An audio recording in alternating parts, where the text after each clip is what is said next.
ये पब्लिक है। सनम के साथ श्रीनगर के स्टूडियो से लाइव नशरियात में आज की पब्लिक की बात करें तो पब्लिक में हर तरफ चिमेगोया हो रही है, बाजगश्त हो रही है और पब्लिक हर तरफ से जानने की और समझने की कोशिश कर रही है कि कल शाम को अचानक जो सरकार का हुक्मनामा जारी हुआ उसके पस मंज़र की क्या कहानी है।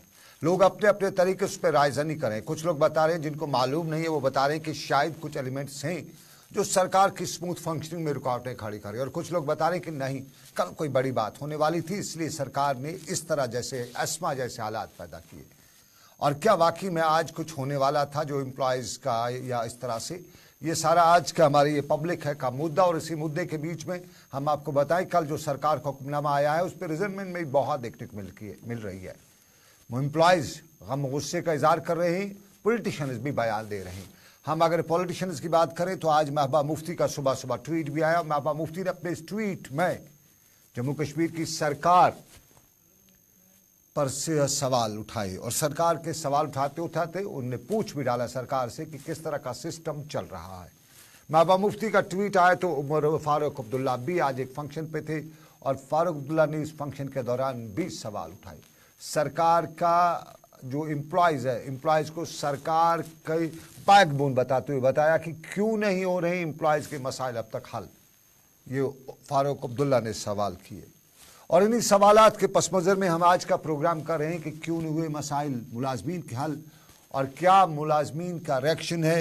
ये आज का बड़ा मुद्दा रहेगा। मुलाजमीन की तरफ से भी हमें रिप्रेजेंट किया जा रहा है और हमें सुरेश शर्मा जी जम्मू से इस प्रोग्राम में हिस्सा ले रहे हैं। सुरेश शर्मा जी हैं, वो सोशल पॉलिसी डिपार्टमेंट से हैं और एम्प्लॉयज़ जो committee employees joint action forum जो है उनके स्पोक्समैन हैं। और साथ में मुझे श्रीनगर से एजाज़ अहमद ख़ान भी ज्वाइन करेंगे।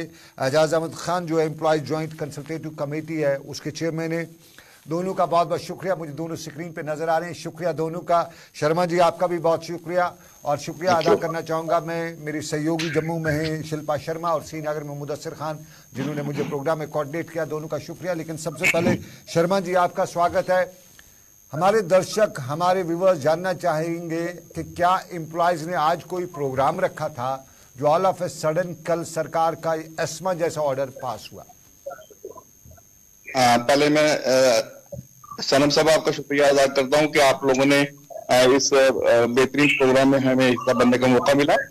ये बात दुरुस्त है कि employees joint action forum Jammu JCC Kashmir under the leadership of Ejaz Khan और यहाँ का हमारा कलेक्टिव लीडरशिप है गणेश कदूरिया जी, सुशील सूदन जी, सुभाष वर्मा जी, गुरमीत सिंह जी, आशीष जी, ये लोगों ने हमें मिलकर तमाम डिपार्टमेंट का एक एक्शन फोरम बनाया। उसके लिए आज के दिन हमने प्रेस का एक डेमोंस्ट्रेशन रखा हुआ था।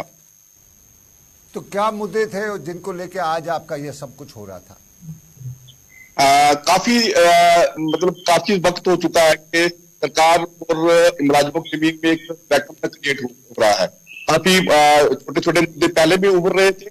हमने सरकार से मुलाकात करने की, गवर्नर साहब से मुलाकात करने की बेहद कोशिश की लेकिन वो कामयाब नहीं हुई। लेकिन हाल ही में जो हमें मुलाजिमों ने मजबूर किया कि जीपी फंड जो होता है मुलाजिमों का at the time of retirement और वो जो रिटायरमेंटल बेनिफिट्स हैं जैसे ग्रेच्युटी है, लीव एनकैशमेंट है, कम्यूटेशन ऑफ लीव है, ये सारे इश्यूज हैं पेंडिंग हैं with the treasuries and one of the other projects for the last 6 to 7 months। Number 2, timely salary जो हमें पहले मिला करती थी तो भी आधा करके 5 की तारीख, 6 तारीख, 15 तारीख तक जा रही हो। कई डिपार्टमेंट तो सैलरी भी नहीं मिल रही है। तो रेगुलराइजेशन ऑफ डेली वेजर का मसला था कि वो काफी देर से वो लड़ाई लड़ रहे हैं, हालांकि उनकी जमात अलग है लेकिन हम उनको सपोर्ट करते हैं ह्यूमन ग्राउंड्स पे। तो हमारा ये देखना मानना था कि इनको भी रेगुलराइज था और 5 डे वीक जैसे मुझे श्रीनगर से एजाज अहमद खान साहब ने भी ज्वाइन किया हुआ है। बहुत शुक्रिया एजाज अहमद खान साहब, आप चेयरमैन है ज्वाइंट जो एम्प्लॉयज़ ज्वाइंट कंसल्टेटिव कमेटी है या उसके चेयरमैन है। मैं ज़रा आपसे जानना चाहूँगा जो जम्मू में मसाइल हैं मुलाजमीन के, क्या कश्मीर में भी या वही मसाइल या कुछ हटके भी हैं? सबसे पहले सनम जी आपका शुक्रिया, आपने मुझे इस अहम प्रोग्राम में मौजूद किया। असल में आपको पता है सदियों से जम्मू कश्मीर की रियासत एक रहेगी और इंशाल्लाह आगे भी रहेगी। जम्मू कश्मीर के मुलाजिम employ joint consultative committee Kashmir और government employees joint action forum Jammu की क़यादत में एक पेज पे खड़ी है और हमारे सारे मामलात और मसाइल एक ही है, चाहे जम्मू का मुलाजिम हो, कश्मीर का मुलाजिम हो, पहले हम स्टेट थे अब यूटी है, हमारे सेम मसले हैं, उनका हल भी एक है। तो बहुत दिनों के बाद तकरीबन 4-5 साल के बाद पहली बार जम्मू कश्मीर की जो ट्रेड यूनियन तंजीमें हैं या मुलाजमीन है वो एक पेज पे आ गए। तो हमने जम्मू में एक मीटिंग ली थी, बहुत दफ़ा हमने सरकार को लिखा था कि हमारे जो जायज़ मसाइल है प्लीज़ इनको देखिए। हमने रिप्रेजेंटेशन के थ्रू चाहे वो चीफ सेक्रेटरी साहब को या एलजी साहब को लिखा, तो लेकिन जब आपके मसले को किसी जगह नहीं सुना जाएगा तो हमने बेहतर समझा कि हम यहाँ जम्मू के साथियों को भी और आम भी खुद मिल के हमने फैसला किया कि सरकार को हमारे जायज़ मसाइल हल करने होंगे। अगर सरकार ने इस टाइम तक हमारे मामला हल नहीं किए तो बैक वक्त जम्मू प्रेस क्लब में और श्रीनगर प्रेस कॉलोनी में 4 नवंबर को हम एहतजाज करेंगे। लेकिन मैं आज बड़ा दुखी हूं, लेकिन हौसले मेरे पास नहीं है।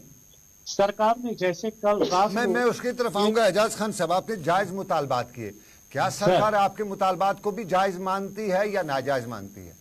देखिए, मैं आपसे ये पूछूंगा, क्या आपका पैसा आपके मालिक के पास होगा? मैं सरकार की बात करूंगा। सरकार के साथ आपकी कोई बातचीत तो हुई होगी ना? क्या सरकार? नहीं, हम इससे पहले भी हमने सरकार को बोला था। आप देखिए, सबसे बड़ा इशू आज का जो नंबर 1 है वो हमारा जीपी फंड का मसला है।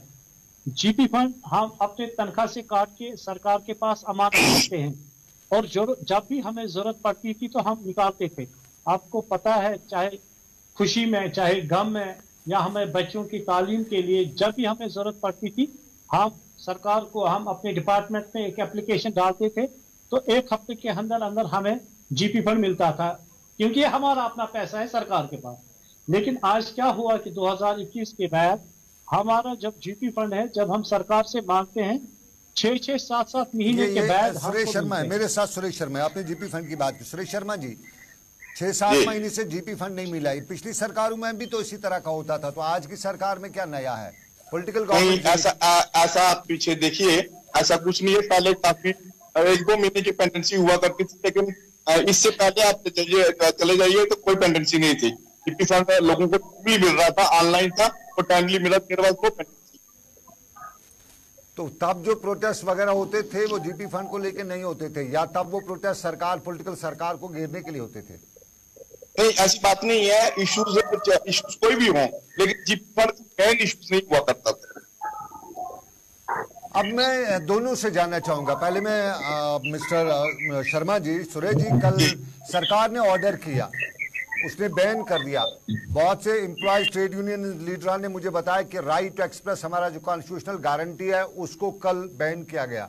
ये उस पे चोट है, हमारी डेमोक्रेटिक सेटअप पे चोट है।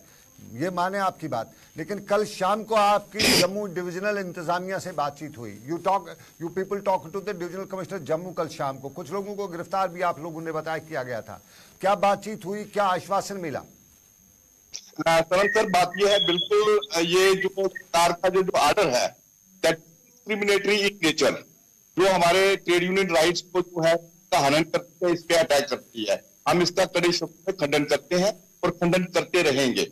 सवाल ये होता है कि कल शाम तक तो सरकार की जो नीति थी कि जो हमारे प्रोटेस्ट को रोकने के लिए, प्रोटेस्ट को नाकामयाब करने के लिए एक रिप्रेसिव माहौल था।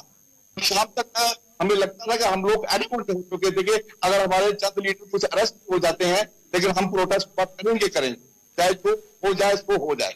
लेकिन बड़ी ये खुशी की बात मैं कहूंगा कि हमारे जो डिप्टी जम्मू है, इन्होंने सिचुएशन को समझते हुए ये कह सकता हूँ, अली साहब के डायरेक्शन पे इन्होंने हमें इमीडिएटली जो है इमरजेंसी मीटिंग में रात शाम को लेट शाम को हमें बुलाया, बातचीत की। जब जम्मू में बातचीत हुई, किसी कंक्लूजन पे बातचीत हुई, क्या आउटकम और क्या आश्वासन मिला, ये हमारे दर्शकों को बता दीजिएगा जो हमारे बाकी सर, ये इसमें काफी एक याद आ रही है, एक बड़ी याद आ रही है। हंगामा करना हमारा मकसद नहीं, हमारी कोशिश के सूरज के हाल बदलने चाहिए। हमने ये जो प्रोटेस्ट की कॉल दी थी, इसका हमारा एक मकसद था कि जो हमारे जायज डिमांड थे मुलाजमीन की तो बिल्कुल आपने आज प्रोटेस्ट, तो कल जो बातचीत हुई उसके मैं उसमें जाना चाहता हूँ, क्या आज आपने जो प्रोटेस्ट नहीं किए, क्या ये उसी कंटेस्ट में थे या कि आपके साथ कल बातचीत हुई, या ये सरकार का जो ऑर्डर था उसके डर से आपने आज प्रोटेस्ट नहीं किए? नहीं, ऐसी कोई बात नहीं है। मैंने जैसे पहले कहा, हमारे लीडरशिप कितनी भी, चाहे सेकंड लाइन लीडरशिप हमने तैयार करके रखी थी। हमारे जो लीडर यहाँ पे ट्रेन किए गए थे, हमारे सेकंड लीडरशिप बिल्कुल तैयार थी। मतलब सरकार कोई 1 महीने पहले हमने प्रेस कॉलोनी में किया, जम्मू के साथियों ने भी किया। हम कोई इनडिस्प्लिन लोग नहीं है, हम डिस्प्लिन फोर्स है। हम बल सरकारी मशीनरी का ऐसा है क्योंकि सरकार की कारकर्दगी जो हमारे मुलाजिम है। अब आपने अगला लाहे अमल क्या मुरतब किया? देखिए, मैं एक बात बताऊंगा कि हम सरकारी मुलाजिम हैं। सबसे पहले मैं जम्मू कश्मीर के मुलाजिमीन को मुबारकबाद देता हूं, जो हमारी एडमिनिस्ट्रेशन भी है चीफ सेक्रेटरी साहब की क़यादत में, क्योंकि उनने हमारे डिविजनल शॉर्ट आगे का लाए अमल यही रहेगा, क्योंकि कल डिविजनल कमिश्नर साहब ने और आज भी उसने बोला कि ये आपके जायज मसाइल है, 1 महीने के अंदर इंशाल्लाह ये हल हो जाएंगे। तो हम उम्मीद करते हैं 1 महीने का टाइम मिला। सुरेश जी क्या ये 1 महीने का टाइम मिला है? साहब, मैं सनम साहब, आपने मेरी बात काट दी थी। मैंने कहा था हमारा मकसद था प्रोटेस्ट एहतजाज करना। एक बात मैं यहाँ पे क्लियर करना चाहता हूँ, ये जो यहाँ पे एक कंफ्यूजन क्रिएट किया है, कल शाम तक ये भगदड़ मचाई गई है। ये सम ब्यूरोक्रेट्स की जो इल कंसीव्ड पॉलिसी थी। हमारी जो प्रोटेस्ट थी, हमारा जो एहतजाज था, ये सरकार के खिलाफ नहीं है, ये एलजी साहब के गवर्नमेंट के खिलाफ नहीं है। हम एहतजाज कर रहे थे in support of our genuine demands, हमारी जेन्युइन ग्रीवियंसेस को हाईलाइट करने के लिए। एक बात बड़ी क्लियर है, लेकिन ये बात रिप्रेसिव मेजर्स इन्होंने अडॉप्ट की हो, इनका एक काम है सीआईडी से करना, पुलिस को करना, तो चलो उन्होंने काम किया, लेकिन इससे स्थिति बिगड़ सकती। मैं शुक्रगुजार हूँ स्टेट यूटी गवर्नमेंट का, एलजी साहब का, खासतौर पर जम्मू साहब का, जिन्होंने सिचुएशन समझते हुए हमें बुलाया। पहला सवाल आपने कि टाइम की बात है, मैं ये कहूंगा कि ये जो हमारे साथ उनकी रात को इमीडिएटली की बात हुई, हमने देखा कि गवर्नमेंट एंड डिवीजन कमीशन के बहुत गवर्नमेंट था। हमें लगा कि डिवीजन कमीशन साहब जो कह रहे हैं इसमें ताकत सच्चाई है। इन्होंने कहा कि ये जो अब डिमांड्स हैं जेन्युइन है, वो हम गवर्नमेंट सरकार तक बात जाएंगे और कल इसमें नेक्स्ट डोर में आपकी मीटिंग होगी। चलिए, बहुत बहुत शुक्रिया शर्मा जी, सुरेश शर्मा जी, आपका बहुत बहुत शुक्रिया। और खान साहब बहुत बहुत शुक्रिया। वक्त मुझे इजाज़त नहीं देता है। आज के प्रोग्राम को मुझे जम्मू से कोऑर्डिनेट किया मेरी सहयोगी शिल्पा शर्मा ने, श्रीनगर से मुझे कोऑर्डिनेट किया मुदस्सिर खान ने। दोनों का बहुत बहुत शुक्रिया। देख रहे थे आप प्रोग्राम, ये पब्लिक है और पब्लिक में पिछले 24 घंटों के दौरान मुलाजमीन के हवाले से जो सरकार का हुक्मनामा है उस पर बहस हो रही है, बाज़गश्त हो रही है। और बहस और बाज़गश्त के बीच में जिस तरह एजाज खान ने भी बताया कि कुछ एलिमेंट्स कहीं तो नहीं है जो सरकार के अच्छे करने के खिलाफ कोई महाज खोले हुए हैं। तो चलिए, इसी के साथ अभी के प्रोग्राम से दीजिए इजाज़त। मेरे ख्याल में अगला प्रोग्राम आप देखेंगे ज़रूर, क्योंकि सही तजम्मुल ला रहे हैं आपके लिए ख़ास प्रोग्राम। मुझे दीजिए इजाज़त। अल्लाह हाफ़िज़।